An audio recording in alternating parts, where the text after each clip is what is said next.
this be one of the best moments of your life. You're listening to the Business Mirror podcast for a broader look on business with Senior Editor Dennis Estopase.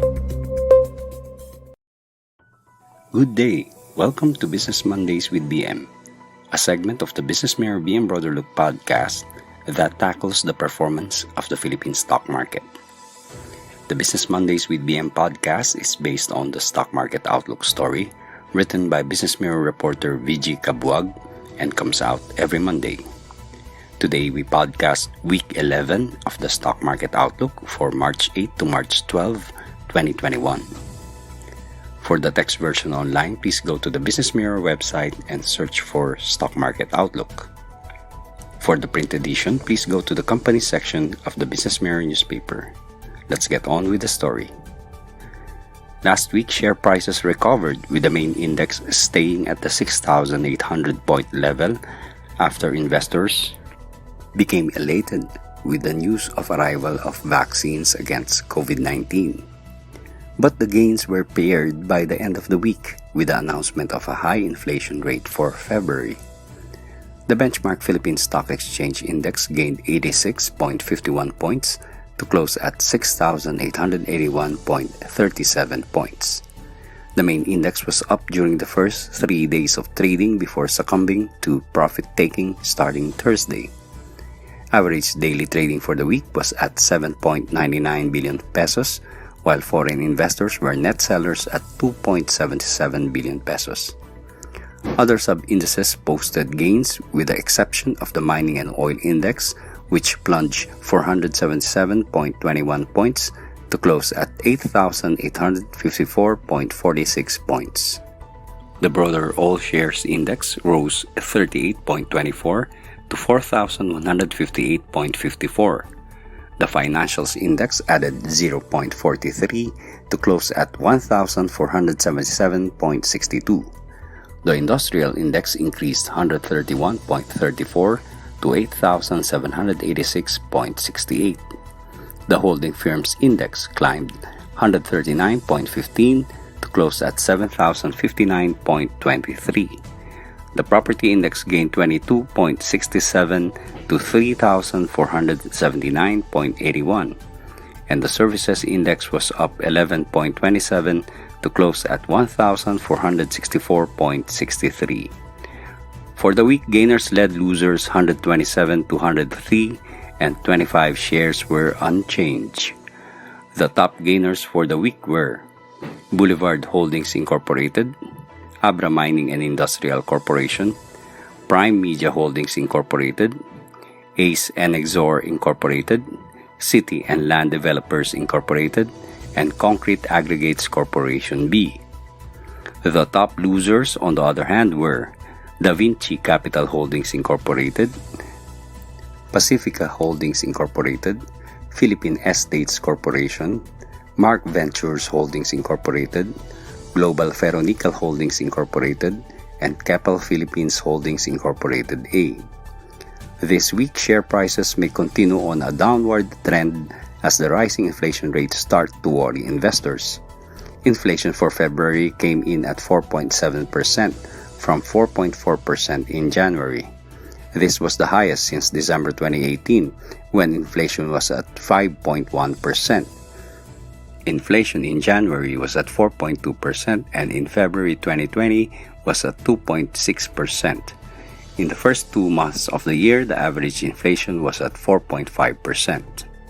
The Philippine Statistics Authority said the increase in the country's inflation was mainly brought about by the uptick in the inflation of the heavily weighted food and non-alcoholic beverages at 6.7% during the month, from 6.1% in January 2021. Contributing also to the uptrend in the overall inflation during the month were the higher annual increments recorded by alcoholic beverages and tobacco, 12.2%, housing, water, electricity, gas, and other fuels, 0.9%, and health at 2.9%. The data also showed an increase in transport at 10.4%, communication at 0.3%, and restaurant and miscellaneous goods and services at 3.2%. Broker 2 Trade Asia said that ultimately the market will have to deal with the possible rate squeeze that this may entail.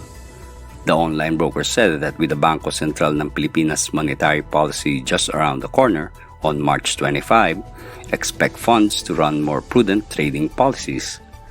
2 Trade Asia said that even if dovish rates are maintained, transitory inflation will impact margins negatively, on top of already frail consumer confidence. Bangko Sentral ng Pilipinas Governor Benjamin Diokno expressed confidence that the acceleration of prices in February are still supply-side in nature and will likely taper off in the coming months. In his statement after the Philippine Statistics Authority announced last Friday that inflation hit 4.7%, Governor Diokno said that the projected upward trend in inflation is seen to be temporary, driven primarily by supply-side factors.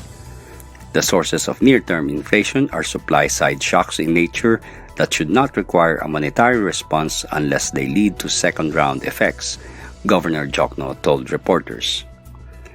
Meanwhile, Jafet Luis Tanchanco, Senior Research Analyst at Philstocks Financials Incorporated, said the resurgence of COVID-19 cases, including the increasing number of those with the more infective strains from the United Kingdom and South Africa, may weigh on market sentiment due to the adverse impact it can have on the economy.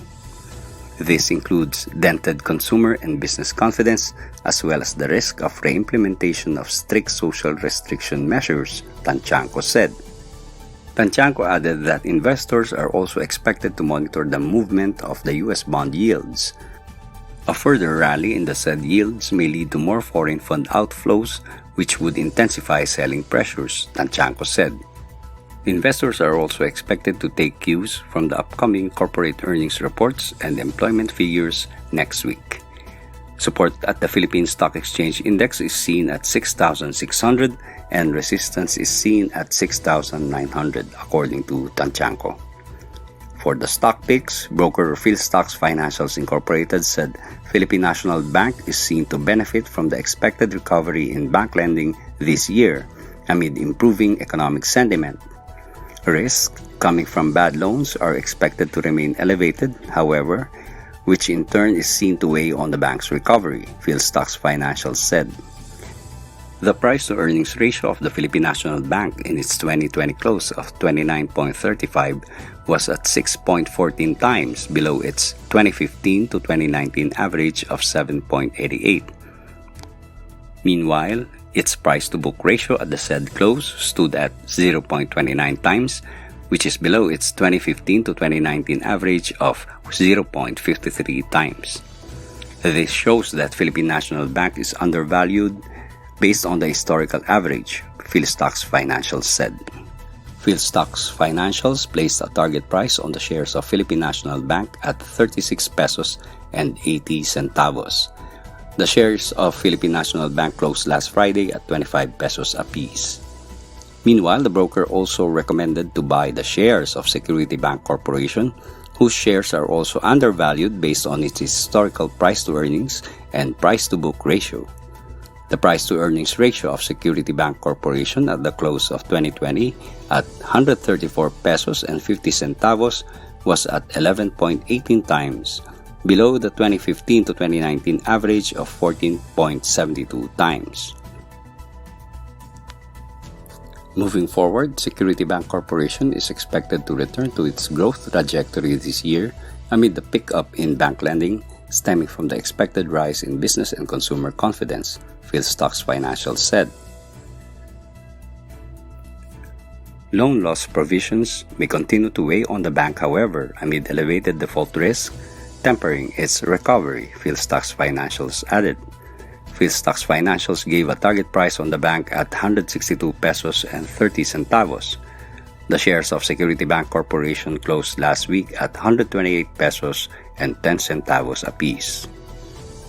And now for the weekly weather outlook from the Philippine Atmospheric, Geophysical and Astronomical Services Administration or PAG-ASA. The PAG-ASA weather outlook for the week was issued at 12 noon of March 5 and is valid until 12 noon of March 12, 2021.